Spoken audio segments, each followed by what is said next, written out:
그 진노라는 단어를 히브리어로 그대로 풀어버리면 여호와의 코에서 불났다예요. 그리모노입니다. 그리모노. 여러분 화나면 어떻게 하세요? 만화책 보셨죠? 이거예요. 이거. 그대로 히브리어는 그리모노예요. 정말 재미있어요. 히브리어를 보면 그대로 얘기하면 정말 재밌어요. 그러니까 노아가 이것도 한번 생각해 보셔야 돼요. 노아가 하나님의 은혜를 입었더라 그랬죠. 히브리어 그러면 노아가 여호와의 눈에서 은혜를 발견했다 이렇게 돼 있어요. 눈을 보면 나에게 지금 독소를 보고 있는 건지 나같이 이렇게 선한지 알 수 있단 말이에요. 근데 노아는 하나님의 눈을 봤다고 성경이 그렇게 그대로 보면 그렇게 돼 있어요. 여러 가지 많이 표현들이 히브리어들은 재밌는 표현들이 많아요. 예를 들어서 또 하나 더 얘기. 여러분 그 의인은 믿음으로 말미암아 살리라고 그러잖아요. 그 믿음이 무슨 뜻인지 아세요? 그때 믿음은 에무나거든요. 에무나는 버틴다는 뜻입니다. 믿음은 버티는 거예요. 잘 버티세요. 버티는 게 믿음입니다. 왜 버티죠? 믿으니까 버티는 거죠. 믿으니까 버티는 거죠. 믿지 않으면 버틸 수가 없어요. 그래서 믿음은 버틴다 이런 뜻. 이렇게 또 이렇게 짤막짤막한 것도 하나씩 이렇게 드려야 보상 심리가 저 안에 있어가지고 미안해가지고 지금 적절하게 지금 타이밍을 맞춰서 제가 빠져나가려고 지금 시간 조절하면서 잘 하고 있어요.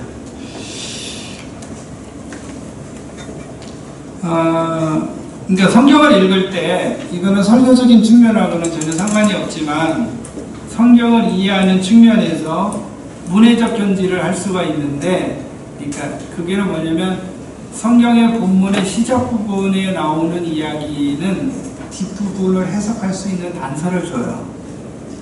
그 중에 이제 악한 말로 원망했다는 말, 이 말은 뒤따르는 이야기에 제속되는 주제가 되거든요. 그래서 그런 포인트들이 이것저것에 굉장히 많이 숨겨 있다. 예를 든다면 제가 말을 안 하려고 그랬는데 제 논문 하나 요약하면 요셉은 하이알 로에 엣 에하보 바촌 이렇게 돼 있어요. 37장 2절. 그게 요셉에 대한 아주 유일한 캐릭터인데 그 캐릭터를 하이알 로에 엣 에하보 바촌 이렇게 돼 있단 말이에요. 그러면 하이알 로에는 과거로부터 지속적으로 뭔가를 이렇게 공급했다라는 뜻이고요. 엣 에하브 그 에하브는 그의 형제들을, 그러니까 요셉이 양을 치고 있었다가 아니라 형제들을 돌보고 있었다. 히브리어로 보면 그렇게 돼 있어요. 바촌, 양떼들 속에 있는 형제들을 돌보고 있었다. 그러면 요셉은 어떤 사람이 되면 양을 돌보는 사람이 아니라 형제들을 돌보는 데, 그 관점을 보시고 이제 보디발 집으로 가면 보디발 노예로 분명히 팔렸는데 성경은 노예라고 표현하지만 보디발 집의 관리자예요. 그 다음에 40장에 가면 그 죄인들, 그쵸? 그 간수들을 돌보는 자죠. 바로의 땅을 관리하는 자가 돼요. 그래서 양식을 가져서 온 백성들을 살리죠. 그리고 끝까지 죽을 때까지 형제들을 돌보는 자로 남아요. 왜냐면 아버지가 죽었을 때 형제들이 와서 얘기하잖아요. 50장에서. 그때 내가 너희들을 봉양할 것이다. 이 아들들. 그 봉양이라는 말이 그 47장에 아버지한테 내가 봉양하리이다라는 말, 그 히브리어로 다 똑같은 단어들이에요. 공급할 것이다. 모든 물질들에서 결국 제가 이전에 그 요셉은 도시락 배달하다가 엄청난 큰 회사를 경영하면서 많은 사람을 살렸던, 유다는 그렇지 않고요. 이제 그 대목이 너무 그 예고라는 이야기를 하려고 하는, 그래서 성경을 읽다 보면 그 하나의 그 초점이 뒤에 이야기를 하는데 굉장히 도움이 되는 구들이 굉장히 많아요. 드라마를 보더라도 여러분 제일 먼저 제일 중요시 봐야 되는 게 제1회예요. 제1회에는 모든 등장인물이 다 나와요. 그리고 거기에 사건을 다 예측할 수 있습니다. 그리고 둘이 사랑하다가 옆에 한 사람이 싹 지나가잖아요. 그쵸? 그래서 클로즈업 시켜서 딱 보면 반드시 2, 3회 뒤에는 걔가 나와 둘이 갈라나. 네, 그러기 때문에 이런 예고가 굉장히 많이 나와 있는 거죠. 자, 그 다음에 탐욕. 탐욕이 무덤을 만들다. 여기 사건에서는 탐욕의 원망을 구하는 사건인데 이 사건에서 몇 가지 우리가 주목할 건데 탐욕은 본질을 왜곡시키는 죄이며 동시에 하나님의 진노를 가져오는 점. 탐욕은 본질을 왜곡시켜요. 이스라엘 중에 섞여 사는 다른 인종들의 탐욕은 이스라엘 백성들에게 전염되어 불평을 만들어냈는데 본문은 이스라엘의 기억을 드러내요. 그것은 그들이 값없이 먹었다는 것이죠. 이런 기억은 그들이 이집트에서 고된 노동의 대가로 먹은 음식을 값없이 먹은 음식으로 둔갑시켜서 값없이 먹은 만나, 즉 하나님의 은혜를 기억하지 못하게 만들어요. 이해 가시죠? 탐욕의 죄는 본질을 왜곡시켜서 하나님의 은혜를 망각시키게 만들어요. 그 결과 이스라엘은 그 하나님의 진노로 탐욕의 무덤을 만들어서 탐욕은 죄이고 죄는 사망을 낳게 됐죠. 결국 이스라엘은 메추라기를 먹을 수 있었지만 그 은혜의 장소에서 죽음의 현실을 맞이하게 되죠. 그래서 그 탐욕의 무덤을 기부로 탔다 이렇게 됩니다. 탐욕의 무덤을 만들어요. 근데 그 탐욕이 본질을 잃어버리게 만들어요. 왜곡시켜요. 이스라엘이 이집트 땅에서 먹었던 음식은 값없이 먹은 게 아니에요. 노동의 대가죠. 둘째, 탐욕스러운 백성들에게 베푸시는 하나님의 은혜. 하나님의 은혜는 두 측면을 나타내는데 하나는 고독한 지도자 모세에게 70인의 장로들을 주어서 함께 동역을 하게 하는 것이고 다른 하나는 탐욕스러운 이스라엘 자손에게 원하는 대로 고기를 주는 것.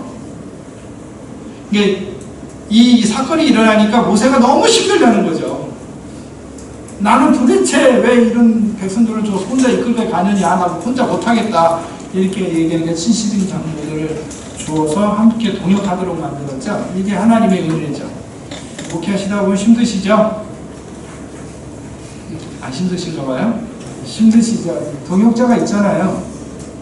그쵸? 저는 솔직히 학교 교수이기도 하지만 저는 교목실장으로 그동안 한 14년 계속 있었기 때문에요. 저는 교회 목사였습니다. 근데 제일 힘들더라고요. 뭐가 제일 힘드냐? 모든 교직원들이 와서 자기의 원망과 모든 걸 다 털어놔요. 그럼 나는 내가 갈 곳이 없더라고요. 외로워지더라고요. 정말 외롭더라고요. 내가 이분이 말한 걸 여기서 전달하긴 하겠습니까? 이분이 말한 걸 어떻게 다 얘기를 할 수 있겠습니까? 그분들은 나를 믿고 얘기를 했는데 학교만큼 복잡한 구조도 없어요. 정말 힘들더라고요. 그래서 제가 공항까지 왔었잖아요. 지금 멀쩡해요. 걱정하지 마세요. 진짜 힘들더라고요. 지도자가 없더라고요. 협력자가. 근데 제가 그때 깜짝 놀란 게 있어요. 계단을 내려가는데 여학생 하나가 제 손을 버쩍 잡더라고요. 깜짝 놀랐어요. 제 손을 잡더니 막 울어요. 걔가 울면서 하는 말이에요. 걔가 교수님 힘내세요. 힘내세요. 왜? 우리가 금요일마다 기도팀을 모아가지고 교수님을 위해서 기도하고 있어요. 동역자를 얻은 거예요. 걔들이 어떻게 그런 모임을 받았는지 모르겠지만 제가 그 소리를 들으면서 교수와 직원들은 내 편이 하나도 없는 것처럼 느껴지는 그때에 아무도 얘기하지 못할 때에 학생들이 내 동역자구나 하는 것을 느끼게 되었어요. 이런 얘기 해도 되는 거죠? 네, 셋째는 인간의 판단이 하나님의 뜻을 제한하는 실수를 범할 수 있다. 하나님은 모세와 동역할 70인 장로에게 하나님의 영을 주시는데 엘닷과 메닷이 진영에서 예언을 하자 여호수아는 자신의 지식과 경험으로 행동을 해야 한다고 말한다. 그러나 모세는 여호와의 말보다 하나님의 뜻을 추구하자. 이런 것이 교회에서도 굉장히 많이 나오죠. 지식과 경험으로 하나님의 뜻을 제한하는 실수를 범할 수 있다. 근데 하나님의 뜻은 그들이 예언하는 것인데 그것을 막아야 된다는 것이 여호수아의 경험에서 나온 것이었죠. 근데 아니다라는 거죠, 모세는. 그 다음에 이제 미리암과 아론의 비방, 여기에 이제 하나님이 주신 권위를 인정하는 중요성에 관련된 것인데, 아마 요거 하면 끝나지 않을까 생각이 돼요. 그래도 되죠? 네. 제가 꼭 여기 맞춰서 강의한 것 같은 느낌이 듭니다. 네. 근데 요거 보면 첫 번째 본질이 가려진 비방으로 모세의 권위에 도전하다. 이게 무슨 말이냐면 본질은 구수 여인을 취한 거예요. 모세가. 그렇죠? 그런데 비방은 여호와도 모세와 같이 여호와께서 모세와 말씀하신 것처럼 우리와도 말씀하지 않느냐. 이게 비방의 원인이에요. 이게. 그래서 이 이야기를 여호와께서 들으세요. 그래서 이 비방으로부터 사실상 공동체의 질서가 무너지기 시작하는 거죠. 그래서 여기 성경에 보면 이렇게 돼 있어요. 그 다음에 나오는 것이 모세가 땅에 온유했다. 모세가 온유했다라는 말 나오잖아요. 히브리어로 보면 이 온유라는 말이 아나예요. 아나부는 겸손하다 이런 뜻이죠. 가난하다 이런 뜻인데 이렇게 번역 땅 위에 있는 모든 사람보다 매우 겸손했다. 온유했다라는 말이 아나메옷 이렇게 되어 있거든요.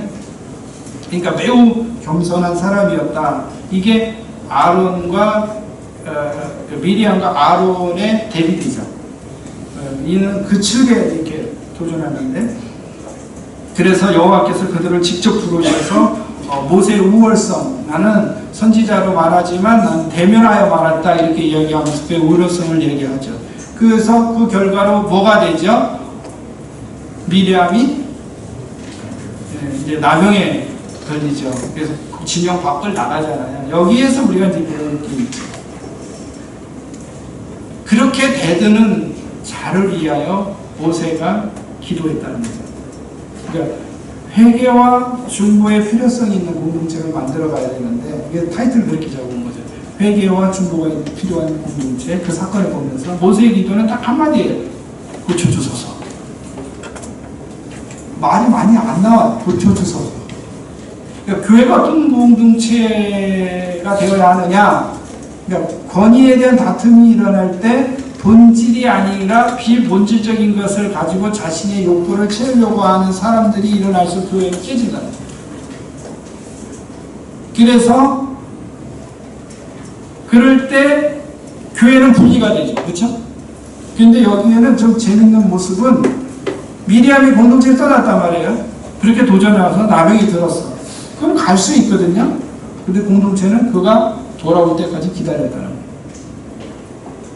기다려서 돌아온 후에 떠난다는 거예요.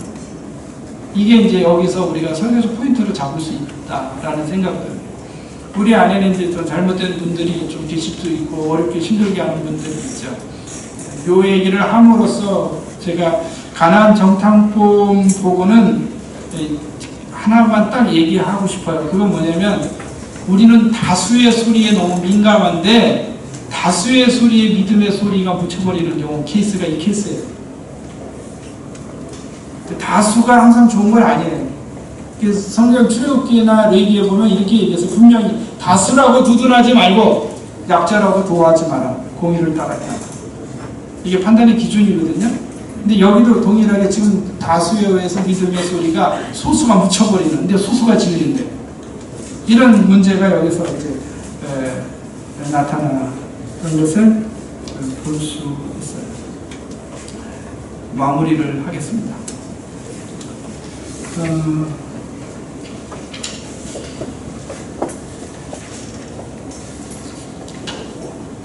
민수기를 하면서 마무리를 드리고 싶은 것은, 민수기는 광야잖아요. 광야는 우리의 삶 자체가 광야죠. 광야에는 고통이 있습니다. 광야에 기쁨이 있지 않아요. 그렇죠? 저도 지금 광야를 험하게 만났는데, 중요한 건 광야에서 생존하는 법이 뭐냐. 민수기가 가르쳐주는 건 뭐냐면요, 여호와의 말씀을 따라 가는 거예요. 그게 민수기의 핵심입니다. 거기까지만 하고, 제가 어떻게 기도하고 마쳐야 되나요? 하나님 감사합니다. 민수기를 다 하지는 못했지만 민수기에 나타난 하나님의 은혜와 인간의 불평, 인간의 더러움, 인간의 악함을 보았습니다. 그러나 우리의 왕이 하나님이시고, 우리의 왕이 우리를 위하여 십자가에 죽으신 예수 그리스도이시라는 것을 고백할 뿐만 아니라 그의 음성에 귀를 기울일 수 있도록 인도하여 주옵소서. 이 험악한 세상을 걸어갈 때 주의 말씀 붙잡고 실천하며 살아가는 것이 우리에게 주어진 소명이라는 것, 사명이라는 것을 알고 실천케 하여 주옵소서. 예수님의 이름으로 기도드립니다. 아멘. 네, 감사합니다. 이것으로서 이제 창세기부터 신명기까지